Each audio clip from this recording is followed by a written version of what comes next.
അങ്ങനെ എൻ്റെ അബേട്ടിൻ്റെ 20കളിലെ വസന്തമൊക്കെ അവസാനിച്ച് ഇപ്പോൾ ഒഫീഷ്യലി 30ാം പിറന്നാളിലേക്ക് കടന്നിരിക്കുകയാണ്.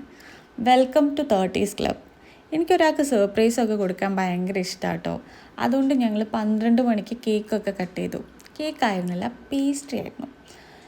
ഇപ്രാവശ്യം ഞാൻ കൊടുത്ത ഗിഫ്റ്റ് കുറച്ച് സ്പെഷ്യലായിരുന്നു കേട്ടോ. സത്യം പറഞ്ഞാൽ ഈ ഗിഫ്റ്റ് എൻ്റെതെന്നൊന്നും പറയാൻ പറ്റില്ല.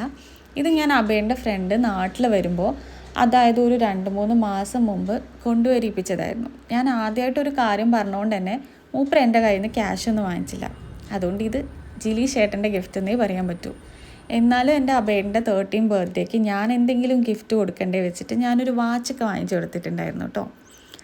ഒരു വേലയും കൂലിയൊന്നും ഇല്ലെങ്കിലും ഇത് അബേട്ടൻ തരുന്ന പോക്കറ്റ് മണി വെച്ചിട്ടാണ് ഞാൻ ഇതൊക്കെ ചെയ്തത്. അതുകൊണ്ട് എനിക്കൊരു പ്രൗഡ് ഫീലൊന്നുമില്ല. പക്ഷെ ഓക്കെ, പ്ലാൻ ചെയ്തതും ഞാൻ, സർപ്രൈസ് കൊടുത്തതും ഞാൻ, അതുകൊണ്ടൊരു ഹാഫ് ക്രെഡിറ്റ് എനിക്ക് എടുക്കാമല്ലോ. നെക്സ്റ്റ് ഇയർ ബർത്ത്ഡേക്ക് ഞാൻ എന്തായാലും എൻ്റെ ഏർണിങ്സ് കൊണ്ട് അബേട്ടിന് എന്തെങ്കിലും സർപ്രൈസ് ഞാൻ കൊടുക്കും.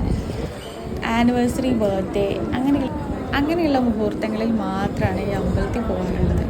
അതുകൊണ്ട് തന്നെ ഇന്ന് ബ്രേക്ക്ഫാസ്റ്റും പുറത്തുനിന്നായിരുന്നു. ചായക്ക് കുടിച്ച് ഞങ്ങൾ നേരെ വീട്ടിൽ പോയി. അപ്പോൾ അത്രയേ ഉള്ളൂ. ബൈ.